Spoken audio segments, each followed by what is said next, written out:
Hey guys, don't get all excited. I don't have much prepared or anything prepared here. I just feel like I need to put a video out. I missed my 5 day schedule. One of the biggest complaints I get, actually the biggest complaint that I get in my videos is that I talk too much. And I don't always talk. Sometimes I yammer and sometimes I ramble. In this video, I think I'm probably just going to talk. So if you're one of those people, you hit the mute button and you don't have to deal with it. Another complaint I get after somebody sees me miss, oh, Dave, you suck. Well, so's your mom. I'm going to miss and I'm going to talk. There are millions of YouTube channels out there. I've been fighting for like the last month what I've always called like the post-derby doldrums, where I just don't really feel like playing. I'm not as fired up to play, and it's kind of showing in my performances that haven't been particularly good. Now, some years I'll come out of Derby City, I'll fired up to keep playing again forever, this year, no. So to try to stave that off and keep my interest going, I've been doing a lot of different experiments and stuff that I didn't ever really feel like doing because, I always had Derby City. I mean, I spent a year practicing for that tournament. And then whether I do well or do badly, after it's over with, I think, well, I've got a whole year. I could completely, rebuild my game, completely screw up my game and rebuild it from scratch. And then still have plenty of time to, maybe hopefully, get it back again before the next tournament. And once I get past the doldrums, that's usually what happens. So the 13 can't be made. I'm going to teach you a lesson and make it whether it wants to be made or not. Stupid 13 thinks it can tell me what it can and can't do. Sometimes when I'm practicing my banks, I will try to break and bank 5 in a row, like any given session. I used to do this very regularly, and in the lead up for the next Derby City Classic, it'll come back. I don't always do this on the first try. Sometimes it's the first. I've done it a couple times on the first. Sometimes it's the 105th try. Sometimes I've kind of given up and haven't done that particular session. The concentration has to be there, and if it's not there, I have a really hard time, inventing it. I can't really force myself. Concentrate. No, it doesn't work for me. Maybe for some people it does.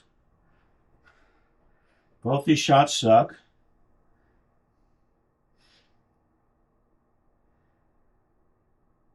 But you gotta pick one. Those are the rules, right? That wasn't the right place for that ball. Ugh. One of the things I didn't mention because it really wasn't that important is at Derby City this year I met the fillers. Well, I met Josh, and Pia was standing right there. She's a lot taller than I thought she was. Not that I thought she was short, but she's just taller than I thought. Actually, Josh is a little bit taller than I thought. I shook Josh's hand. I didn't shake Pia's hand because I was kind of afraid that I wouldn't ever want to let go because she's disconcertingly pretty. And so I was a gentleman and let her keep her hand to herself. The other one that's taller than I thought is Shane Wolford. He's actually several inches taller than I thought he was. I don't know how that might possibly be relevant to anything, but just something I noticed because I never stood close to him before.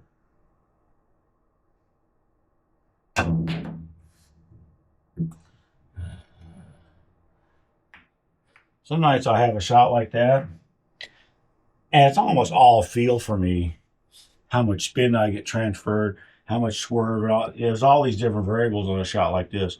Sometimes I'll just bend over and just shoot it, and it'll just go right in the hole. And I feel like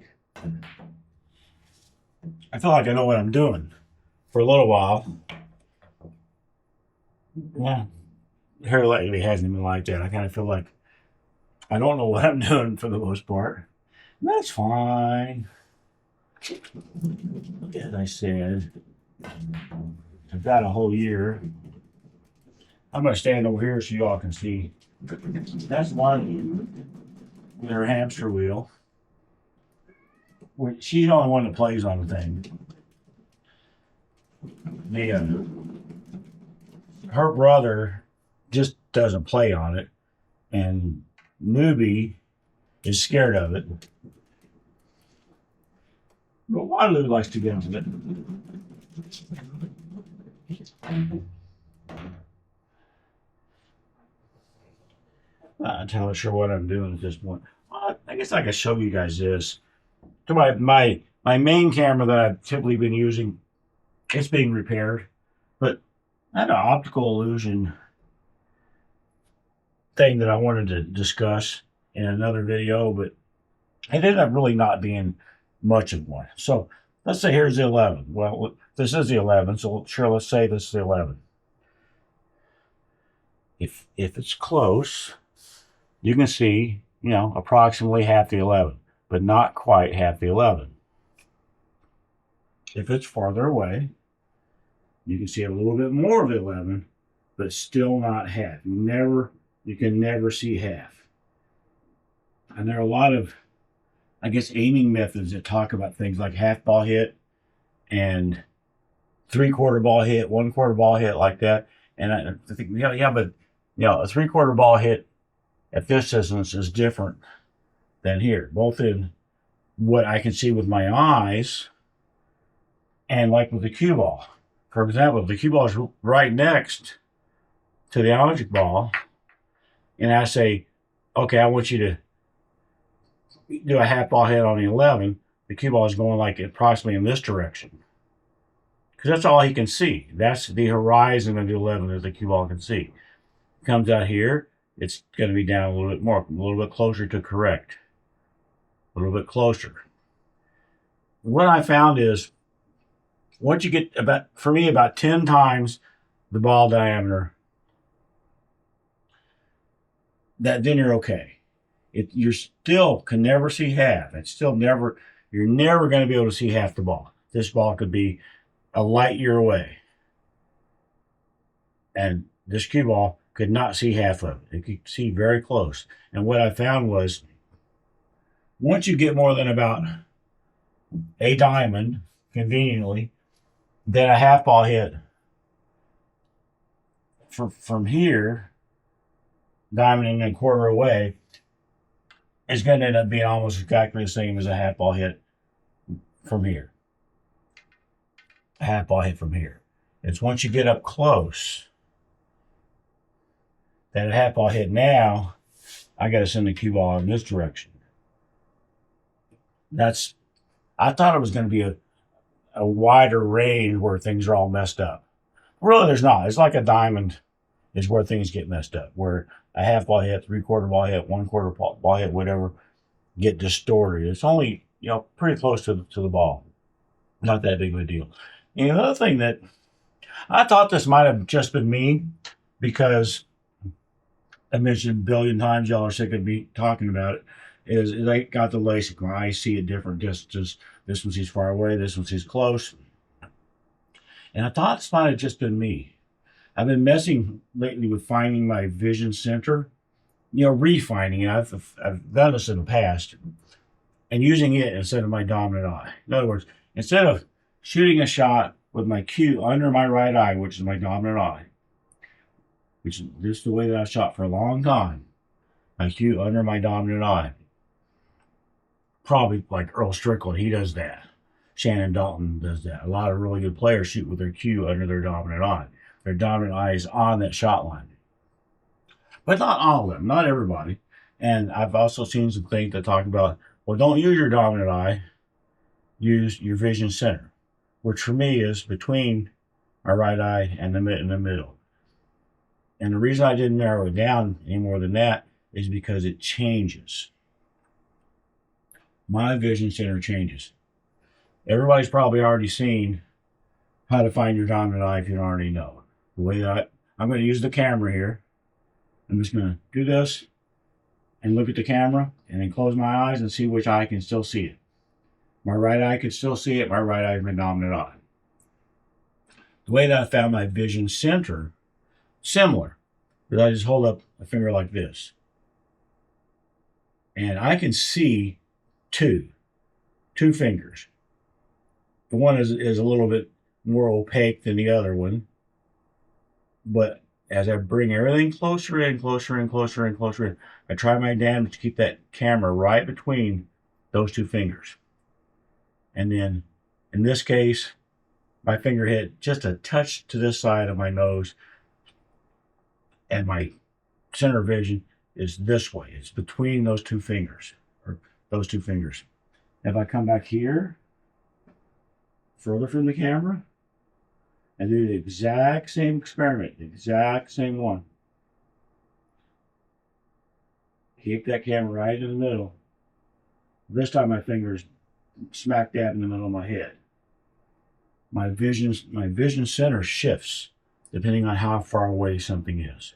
It's like when I'm up close, my left eye decides he's going to chime in his 2 cents worth and skew that vision center. Even though I have a dominant eye, I still have 2 eyes. I'm not a pirate. I have 2 eyes. And short of wearing a patch or doing this or closing my eye or whatever, which can cause different problems with depth perception and things like that, it's hard for my brain to completely ignore the signal that's coming from this eye. And it seems to me like the closer I am to whatever I'm looking at, the stronger the signal is. And my brain just doesn't ignore it. So my vision center, looking at the camera still, when I'm up close, it's going to be in one place. And as I back up, it's going to be someplace else. This is not a big, huge, giant thing. It's not like a night and day difference or whatever. But it's something that was nice for me to become aware of, that this happens. Instead of, I don't know, picking a spot and figuring out, okay, that's my dominant eye position right there. Or that's my vision center, right there. It's never going to change ever in life. No, it isn't going to change. It's probably going to change the very next shot. And I just have to be aware of that. And that just means when I'm up here, I'm getting lined up on a shot, and using my vision center, not my dominant eye, I'm looking at a shot, that I just have to let it happen. That, whatever my vision center is for that particular shot, assert itself. Instead of me going, no, I don't care what you think, brain. My vision center is here. It's not. Maybe not on that shot. I think I'm done with this video just because I can't think of anything else to say. And I didn't have very much to say this time, but as promised, I did talk and I did miss. So I guess that's it for this video. Thanks, guys.